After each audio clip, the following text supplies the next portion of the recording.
اگر دو لوگ حق پہ کھڑے ہیں تو انہیں کس کا ساتھ دینا ہے؟ حق کا ساتھ دینا ہے. تاہے گلا کٹتا ہے تو کٹ جائے، تاہے موت آتی ہے تو آ جائے، لیکن تو کس کا سپاہی رہے گا؟ حق کا سپاہی رہے گا، نہ کہ اکثریت کا سپاہی بن جائے گا، نہ کہ اکثریت کے پیچھے چل پڑے گا. یہ بھیڑ بکریوں والی سوچ ہے. حسین کی سوچ یہ ہے کہ تو مسافر راہ حق ہے، تم نے حق کو پہچاننا ہے اور راہ حق پہ چلنا ہے. تو ہم نے ذکر کیا کہ کچھ عین اپنے بچوں کو یاد کروا لیں. اگر کوئی پوچھے کہ فرش عزا آپ کو کیا دیتا ہے تو آپ اسے 4 چیزیں بتا دو. جناب ہم مجلس میں اس لیے جاتے ہیں، یہ چیزیں امام حسین ہمیں دیتے ہیں. پہلی چیز فرمایا عین عقل ہے. فرش عزا ہمیں کیا دیتا ہے؟ عقل دیتا ہے. تزکیہ نفس ہو، تہذیب نفس ہو، تقوی کا تعلق ہو، یہ ساری کڑیاں کس کے ساتھ جڑی ہوئی ہیں؟ عقل کے ساتھ جڑی ہوئی ہیں. کہ مولا فرماتا المؤمن کیس، علی کا چاہنے والا کیا ہوتا ہے؟ عقل مند ہوتا ہے. کہ مولا کیوں فرمایا عقل مند کا پتہ عقل مند کے چناؤ سے چلتا ہے، عقل مند کے انتخاب سے چلتا ہے، عقل مند کی سلیکشن سے چلتا ہے. آپ کسی بھی مومن کو دیکھ لو، عقل مند ہے یا بے وقوف ہے، پوچھ لو بھائی شادی کہاں کی، گھر کہاں لیا، نوکری کون سی کرتے ہو، بچے تمہارے کیسے ہیں، تربیت کی کہ نہیں کی. اب یہ سارے انتخابات بتاتے ہیں نا، دوست تم نے کسے بنایا. یہ ہر انتخاب مجھے بتائے گا کہ میں عقل مند ہوں یا بے وقوف ہوں. علی والا ہو، دوست کسی شرابی کو بنائے، دوست کسی زانی و فاسق کو بنائے. علی والا ہو، کسی ملحدوں کی محفلوں میں بیٹھتا رہے، شرابیوں کی محفلوں میں بیٹھتا رہے. تو کہا یہ عقل مند کیسا ہے؟ امام چنا تو علی جیسا، دوست چنا تو یزید جیسا. امام چنا تو امیر المومنین جیسا، دوست چنا تو کوئی نشائی چنا. تو یہ عقل مند تو نہیں ہوا. مطلب اس کی ذات میں تضاد پایا جاتا ہے. عقل مند وہ ہے جو دوست بھی بنائے تو قمبر جیسے، دوست بھی بنائے تو ابو ذر غفاری جیسے، دوست بھی بنائے تو حبیب ابن مظاہر جیسے. یہ عقل مند ہے کہ اپنے دوستوں کو کیا بنایا؟ اچھے سے اچھا. جب امام بہتر سے بہتر، شیعہ مذہب بڑا سینسیٹیو ہے اس معاملے میں، انتخاب کے معاملے بڑا سینسیٹیو ہے. کہ آپ نے کئی جگہ سفر کیا ہوگا، ہمارے بھائی جب وقت نماز ہوتا ہے کوئی بھی بندہ آتا ہے آگے کھڑا ہو جاتا ہے، بس ایسے آیا کھڑا ہوا اللہ اکبر کیا، پوری جماعت پیچھے لگ جاتی ہے. لیکن 10 شیعہ بھی کھڑے ہوں ایک دوسرے کا منہ دیکھتے رہتے ہیں، جناب کون آگے کھڑا ہوگا. کیونکہ مکتب بڑا سینسیٹیو ہے کہ آگے وہ کھڑا ہو جو عادل ہو، جو متقی ہو، جو بری شہرت نہ رکھنے والا ہو. پھر کہ اگر 4 عالم کھڑے ہوں تو دیکھو سب سے بہتر عالم کون ہے. اگر 2 عالم کھڑے ہوں تو سید بہتر ہے، آگے چلا جائے. پھر کہا اگر 2 سید کھڑے ہوں پھر دیکھو جو خوبصورت ہو اسے آگے. کیونکہ یہ لیڈرشپ کی کوالٹیز بتا رہے ہیں. اب معصوم سے پوچھو مولا 2 منٹ کی نماز ہے، اتنی سخت شرائط کہ عادل ہو، حلالی ہو، فلاں ہو، فلاں ہو، فلاں ہو، فلاں ہو، تب جا کے آگے کھڑا کرو. مولا 2 منٹ ہے، اس بندے نے تقریر نہیں کرنی، مجھے ایڈریس نہیں کرنا، پیٹ دکھا کے کھڑا ہے، اس لیے اتنی سخت شرائط ہیں. مولا فرماتے ہم اتنا بھی برداشت نہیں کریں گے 2 منٹ کے لیے کوئی فاسق تیرا رہبر بنے. 2 منٹ کے لیے ہم برداشت نہیں کرتے. کوئی ایسا رول ماڈل بنے تمہارا جس کے اندر فسق و فجور کی نشانیاں پائی جائیں، تمہارے بچوں کی ذہنیت خراب ہو جائے گی. لیڈر وہ ہوتا ہے، رہبر وہ ہوتا ہے جس کے وجود میں تقوی پائی جائے. یہی نظریہ ولایت اور خلافت ہے کہ ہم قائل بولایت ہیں، مد مقابل قائل بخلافت ہیں. وہ شرائط اگر تقوی کی ہوں اور علم کی ہوں تو وہ ولایت خالصہ ہو جاتی ہے. لیکن اگر بن شرائط کے حاکم کیسا بھی ہو اس کے پیچھے چلا جا سکتا ہے، وہ نظریہ خلاف نظریہ اہل بیت ہے. اب حاکم کیسا بھی ہو مان لو، پیش امام کیسا بھی ہو مان لو، مفتی کیسا بھی ہو مان لو، تو ہر جگہ کیسا بھی کر دیا. تو جب صالحین کی لیڈرشپ آپ کے معاشرے میں نہ رہی تو پھر معاشرہ بھی صالح نہیں رہتا، پھر معاشرے میں بھی فاسقوں کی لیڈرشپ آ جاتی ہے، پھر یہ نسلیں اور بچے بہادر کبھی بن نہیں پاتے. تو فرش عزا ہمیں کیا دیتا ہے؟ عین عقل دیتا ہے. عقل مند کا پتہ کیسے چلتا ہے؟ عقل مند کے انتخاب سے چلتا ہے، اس کے چناؤ سے چلتا ہے. اب انسان نے سینسیٹیو ہونا ہے کہ اگر میں امیر المؤمنین کا ماننے والا ہوں تو مجھے دیکھنا پڑے گا. صلوات پڑھے محمد.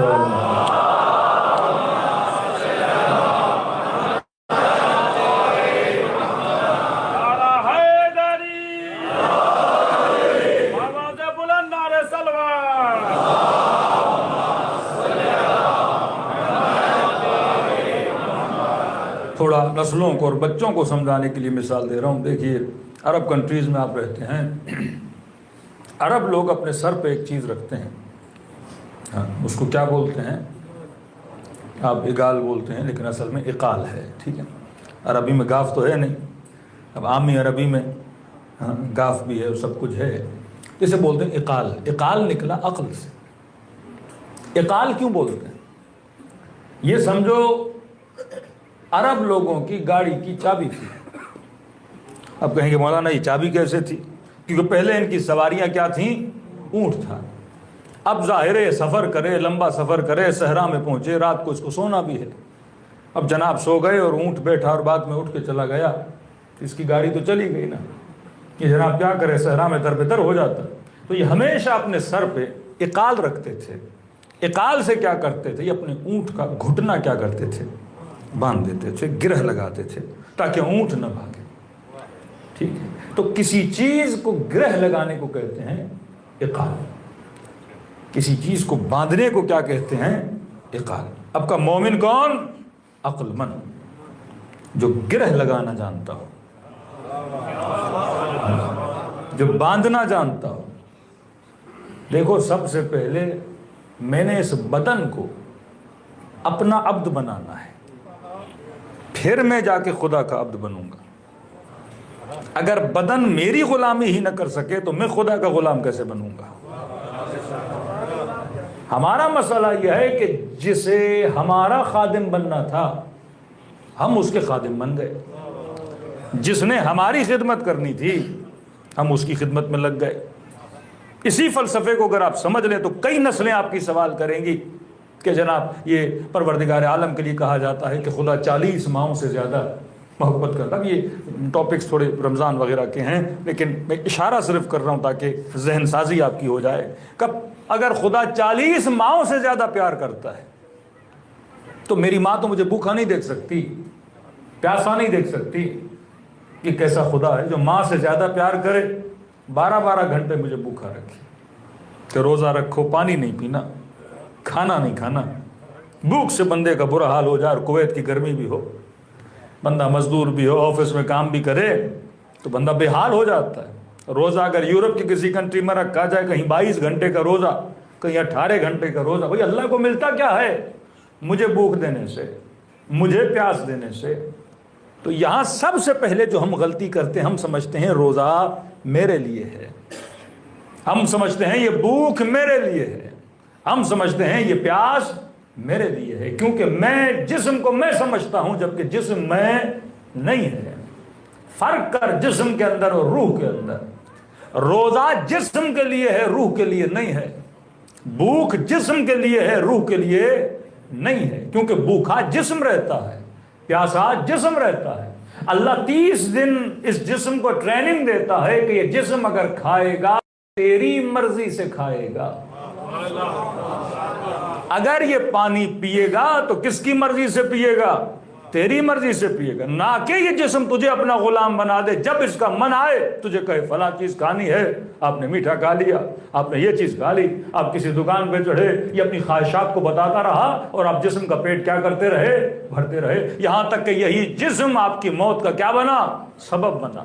جسم کو آپ نے صحت مند رکھنا تھا تاکہ اطاعت خدا بھی کریں, لمبی عمر بھی جئیں, ثواب بھی زیادہ سے زیادہ کمائیں. 50 سال میں 45 سال میں بندہ اللہ کو پیارا ہو گیا, اپنے بچوں کو یتیم کر کے چلا گیا, کیونکہ یہ فلسفہ نہ سمجھا کہ جسم کس کا خادم ہے, آپ کا خادم ہے. بعض علماء گدھے کی مثال دیتے ہیں کہ جسم انسان کے لیے گدھے کی مانند ہے, گدھے سے کام لیا جاتا ہے. ایک ایسا گدھا جسے صبح سے شام تک کھلاتے رہو پلاتے رہو وہ کام ہی نہیں کرے گا. اب کسی گدھے گاڑی والے سے پوچھو, کہے گا صبح سے شام تک مزدوری کرواتا ہوں, اسے گھاس کی لالچ دیتا ہوں, پھر آخر میں اس کو تھوڑا کھانا دیتا ہوں. یہ سمجھ جاتا ہے کہ پہلے کام کروں گا تو بعد میں کھانا ملے گا. کہ 30 دن اسے ٹریننگ دو کہ تیری نہیں چلے گی, میری چلے گی. جب میں کہوں گا چاہوں گا تو تجھے پانی ملے گا, جب میں چاہوں گا تو تجھے کیا ملے گا, کھانا ملے گا. اب اس جسم کو چلانے کے لیے کس چیز کا مضبوط ہونا ضروری ہے, عقل کا مضبوط ہونا ضروری ہے. عقل کا کام ہے کیا لگانا, گرہ لگانا. اب خدا نے کہا کہ شراب کے فائدے تو ہیں لیکن نقصانات زیادہ ہیں. شراب کیا کرتی ہے, شراب پینے کے بعد انسان یہ گرہ نہیں لگا پاتا. ایسے سمجھو کہ آپ کے پاس بہتر سے بہترین گاڑی تو ہے لیکن اس گاڑی کے اندر بریک نہیں ہے. گاڑی وہ اچھی جس میں کیا پائی جائے؟ بریک پائی جائے. عقل کا کام ہے بریک لگانا. کہ آپ بڑی اسپیڈ سے غصے میں جا رہے ہو کہ سامنے باپ ہے تو کیا کرو؟ بریک لگاؤ. سامنے ماں ہے تو کیا کرو؟ بریک لگاؤ. شہوت ہر انسان کے وجود میں ہے لیکن جب نگاہوں کو اٹھاؤ تو دیکھو حلال کو دیکھ رہے ہو یا حرام کو دیکھ رہے ہو. تمہیں کیا لگانی ہے؟ بریک لگانی ہے. رسول خدا گزر رہے ہیں اپنے اصحاب کے ساتھ گزر رہے ہیں. کیا دیکھا مکے کے. آج کے زمانے میں باڈی شوڈی انسان کو بنانی ہو تو ڈمبل شمبل اٹھاتے ہیں, اپنا مختلف اوزان اٹھا کے وزن اٹھا کے انسان اپنی طاقت کا مظاہرہ کرتا ہے کہ میں نے 100 کلو اٹھا لیا, میں نے 150 کلو اٹھا لیا, میں نے 200 کلو اٹھا لیا. اس زمانے میں اپنی طاقت کا مظاہرہ کرنے کے لیے بھاری بھرکم پتھر اٹھائے جاتے تھے. رسول گزر رہے تھے, کیا دیکھا عرب لوگ ہیں بھاری بھاری پتھر اٹھا رہے ہیں, طاقت کا مظاہرہ کر رہے ہیں. رسول کا صاحب نے کہا یا رسول اللہ یہ کتنے بہادر ہیں. نبی نے فرمایا میں نے ان سے بڑا بزدل نہیں دیکھا. ہمارے یہاں بہادری کیا ہے؟ جناب نے 200 کلو کا پتھر اٹھا لیا. یہ بہادری نہیں میرے جناب. اتنا پتھر بھاری وزن اٹھانا ہو تو گدھا مجھ سے زیادہ اٹھا لیتا ہے. ہاں گھوڑے ہم سے زیادہ اٹھا لیتے ہیں. میں نے کسی مجلس میں کہا تھا ورلڈ گنیز بک کا نام میں نے رکھا تھا بے وقوفوں کی کتاب. ہاں ریکارڈ آپ دیکھیں انسانی ریکارڈ کہ یہ انسانی ریکارڈ ہے کہ آپ نے برگر کتنے کھائے. ایک پاکستانی نے ریکارڈ بنایا کوئی 1000 اخروٹ اس نے سر سے توڑے. جو سر سوچنے کے لیے خدا نے دیا جو اسے اخروٹ توڑ رہا ہے. آج انسان کو پتا ہی نہیں کہ مقصد انسانیت کیا. میں بنا کس کے لیے؟ اخروٹ بنا توڑنے کے لیے تجھے اللہ نے بنایا. یہ ماتھا اخروٹ توڑنے کے لیے تھا. کوئی چائنیز تھا وہ اپنے سر کے بل کوئی 350 مرتبہ اس طرح گھوما. جناب تو لاٹو بھی گھوم سکتا ہے. یہ کوئی آپ کا کمال ہے؟ کوئی امریکن خاتون تھی پتہ نہیں کوئی 20-22 برگر کھا گئی. تو میں نے کہا بھینس تو اس سے زیادہ کھا لیتی ہے. یہ کمال بشر تھوڑی ہے کہ آپ نے برگر کتنے کھائے. پہلے زمانے میں ہوتا تھا کون اتنے کلو گھی پی لے گا, کون ایک سانس میں ایک بوتل پی لے گا, کون پتہ نہیں ایک لقمے میں ایک روٹی کھا لے گا. یعنی ایسی چیزوں میں شیطان آپ کو لگا دیتا ہے جس میں کرامت انسانی پہ سوال اٹھتا ہے. یہ سارے کام تو حیوان ہم سے بہتر کرتے ہیں. جناب دوڑتا حیوان ہم سے زیادہ تیز ہے, چیرتا پھاڑتا حیوان ہم سے زیادہ ہے, دھاڑتا حیوان ہم سے زیادہ ہے. وزن اٹھانے کی بات ہو تو حیوان مجھ سے زیادہ وزن اٹھا سکتا ہے. کھانے کی بات ہو حیوان مجھ سے زیادہ کھا سکتا ہے. بینائی کی طاقت ہو عقاد کی آنکھیں مجھ سے زیادہ تیز ہے. سونگھنے کی طاقت ہو تو کتے میں مجھ سے زیادہ ہے. کون سی چیز ہے جو حیوان مجھ سے زیادہ ہے؟ ہر شے میں حیوان مجھ سے آگاہ ہے. رنگ کی بات ہو, پرواز کی بات ہو, دوڑنے کی بات ہو, کھانے پینے کی بات ہو. یہ اپنے بچوں کو سکھاؤ بیٹا اس میں بھی حیوان آگے. خدا تو کہتا خلق الانسان ضعیفا, میں نے تجھے کیا بنایا؟ ضعیف بنایا. میں نہ سردی برداشت کر سکوں نہ گرمی برداشت کر سکوں. میں اپنی سردی کے موسم میں ہیٹر کو تخلیق دوں اور گرمیوں کے موسم میں اپنا اے سی بناؤں. مطلب میں محتاج ہوں چیزوں کا. میرا بدن سروائیو نہیں کر سکتا جب تک ان چیزوں کا بندوبست نہ ہو. لیکن آج تک کسی بلی کو دیکھا جو گلی کا پانی بھی پیتی ہے کہ جناب بیمار ہو گئی ہے اینٹی بائیوٹک اس کو لگائی جائے. آج تک کوئی کتا دیکھا جو گلیوں سے کچرے کھاتا پھرتا ہے اسے ڈاکٹر کی ضرورت. مطلب اس کا جسم مجھ سے زیادہ مضبوط ہے. اس کے جسم کے امیونٹی پاور انسان سے زیادہ مضبوط ہے. یہاں ڈینگی کا مچھر کاٹے تو بندہ مر جاتا ہے, یا ملیریا ہو تو انسان مر جاتا ہے, یا کووڈ میں پوری دنیا بند ہو جاتی ہے صرف یہ بتانے کے لیے کہ آپ کیا ہو, کمزور ہو. لیکن پھر بھی خدا کہے تجھے بنانے کے بعد کہ میں بہترین بنانے والا ہوں. وہ ناز کرے تو تیری تخلیق پہ ناز کرے. تجھے بنانے کے بعد وہ اپنی تعریفیں کرے کہ میں بہترین بنانے والا ہوں. فرمایا پروردگارا کیوں ناز کر رہے اس انسان پہ؟ کہا کہ یہ قندیل شمس و قمر, یہ چرند و پرند, یہ سب کچھ میں نے اس کے لیے بنایا. یہ سورج تیرے لیے بنا, یہ چاند تیرے لیے بنا, یہ زمین تیرے لیے بنی, یہ چرند و پرند تیرے لیے بنے, یہ پورا نظام ہستی تیرے لیے بنا. لیکن کہا کہ یہ سوچ اور سمجھ سب کچھ میں نے تیرے لیے بنایا, تجھے میں نے اپنے لیے بنایا. اور تمہاری فضیلت اسی لیے تھی کہ آنکھ تو حیوان کو بھی دی تجھے بھی دی, زبان اسے بھی دی تجھے بھی دی, کان اسے بھی دیے تجھے بھی دیے, بدن اسے بھی دیا تجھے بھی دیا. تو اتنا شرف والا کیوں تھا؟ کیونکہ میں نے تجھے قدرت عقل سے نوازا. تیرا کمال تیرے کنٹرول میں ہے.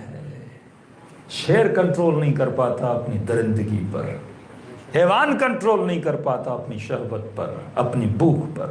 آپ سنتے ہوں گے 20-20 سال کسی خاتون نے کسی ڈولفن کو پالا، اس نے کھا لیا اس کو۔ 10-10 سال پنجرے میں شیر کو سکھانے والے شیر نے ایک دن کیا کر لیا؟